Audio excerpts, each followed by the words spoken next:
Life can be very tough. Maybe you've lost a job, you've had your heart broken, or you've not managed to achieve a certain aim that you wanted. Or even worse, maybe someone you loved died. When such things happen, we feel like we're never going to feel happy again. As if the pain will always be there and there isn't any hope. Fortunately, with time, even if it takes a long time, we will eventually feel better. So, how can we diminish our suffering during this time where it hurts the most? How can we make sure that this phase of suffering becomes shorter and less painful? How can we make sure that we move on from our past very quickly and get back on our feet again? In this video, I'm going to show you 4 tips on how you can become more resilient. So the first tip would be relationships. So there was this study on kids who lived on an Hawaiian island called Kauai, who were born in 1955. And in that time, there was a lot of poverty and alcoholism. Most of the kids were neglected, sometimes even abused. Kids who were especially poorly off, who had a trauma during their childhood. Some had alcoholic parents, and others had parents who were psychologically ill. However, 71 of those kids, so a third, managed to live a normal life despite these tough circumstances. When they had 40, they had jobs, they hadn't done any crime, and didn't depend on help from the state. So, what exactly was it about these children who actually managed? Well, it turned out that all these kids had at least one person that they really trusted, that took care of them, that reacted to their needs, that supported them, and also set boundaries for them and gave them a sense of direction. Those who were best off were those who already were 2 years old when their sibling was born, because in that case they got all the attention they needed from their parents when they needed it the most. There also was the study on rats. One group of these rat kids had rat mothers that were very caring, that cuddled them a lot, whereas the other rat kids had a mother that wasn't as loving and didn't cuddle them as much. And those rat kids that were cuddled reacted less to stress, lived longer, and when they were in a new environment, they were less anxious.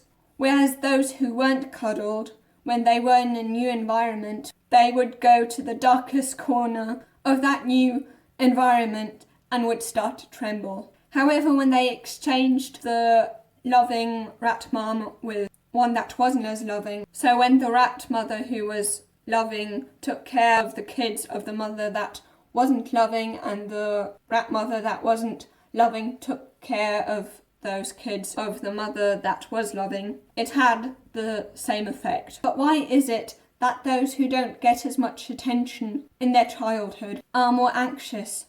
What exactly happens in their brain? So the reason is that in the brain of those rat children who weren't cuddled, they had less receptors for cortisol, which meant that the cortisol would then accumulate in the synapse, and then it would harm them because the levels of cortisol would be too high in the synapse, and therefore they would become very, very anxious. And then in another study also on rats, but this time on a certain breed of rats who are very, very social beings, more so than normal rats, they would isolate some of those rat kids for an hour a day. And these would create more synapses in a brain region called gyrosinguli, I think that's how you pronounce it, which is a part of the limbic system, and this also makes them very anxious. And then the second tip would be that you want to make sure that you have the right amount of stress. So, is the right amount of stress not having any stress? To answer this question, let's have a look at another study. So, in this study, there were 3 different groups. US kids who were raised at home, kids who were adopted later on in life, and kids that were adopted right away when they were babies. Strangely enough, group 1 and 2 had just as high stress levels. Those with the least stress levels, those who had better psychological health and less anxiety, were those who were adopted at birth. Now, of course, it's clear that being adopted later on in your life is more stressful than being adopted right when you were a baby, because then you'd have to spend a lot of time in a certain home, and there, of course, they might not treat you as loving as someone who would adopt a child would. But why would the US kids who had the best circumstances have just as high stress levels as those with the worst circumstances? The reason is that you want to make sure that you don't have too much adversity, but you also don't want to have too little adversity, because then you haven't had enough chances to practice being resilient if nothing bad has ever happened to you. Another study was a study on teens who lived in Minnesota. These had very, very poor backgrounds, and therefore they had to, during their teenage years, work to make sure that they and their parents could actually survive. During school, they were less confident than those who didn't have these struggles. They had more depressive symptoms, more stress. However, 10 years later, it was the opposite way round. So in this case, you can see that what doesn't kill you really does make you stronger. In fact, those in the study with the Hawaiian kids, those who were most resilient were those who had to actually earn a bit of money for their parents to survive. The reason why it's like that is due to self-efficacy, because these kids built confidence through having to solve these problems, through doing hard work. And they also found that those kids in the Hawaiian study at age 10 believed that they could change their circumstances through taking action.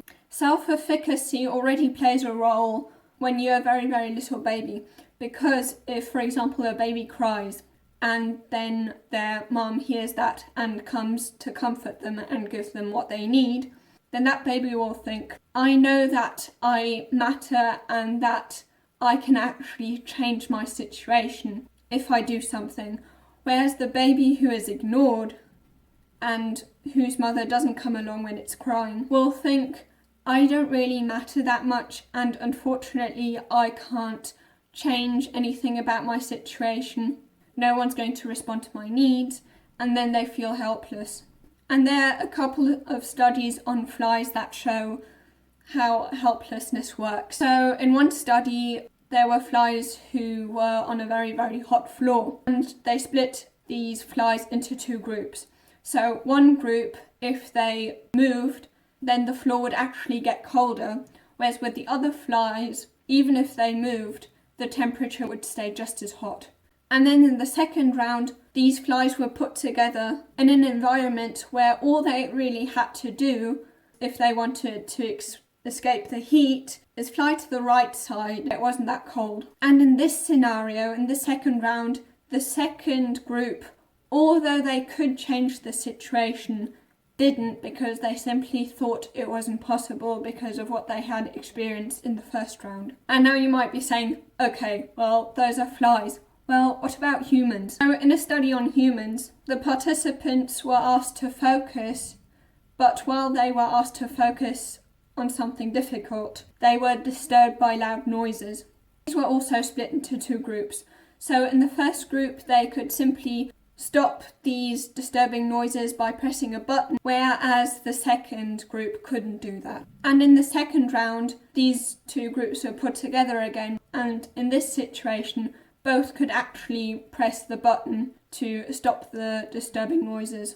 And also, in this case with humans, the second group wouldn't do anything because they thought they couldn't change the situation anyway. So if you don't have any self-efficacy and you don't have any result from your past behaviour, then you're going to feel helplessness. And then, of course, you'll be less resilient, because you will be suffering longer because you're not going to do anything about your suffering. However, in this group who had learnt helplessness, there were a few participants that, in spite of their experience in the first round, did actually press the button. And what these had in common is that they were very optimistic. There was the study on elderly people whose spouses died. But those who focused on the positive had a mild and short grief compared to those that didn't.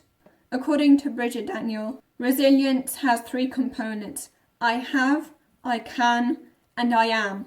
So I have support, I have people who are there for me. I can stands for I can solve problems, and I am is for I am love-worthy. And you need confidence to be optimistic and have self-efficacy in the first place. If you trust yourself that you can handle a situation, then you'll be happier. But you only feel that you can trust yourself if you have self-esteem in the first place. So if you want to have more confidence, more self-esteem, you can watch this video.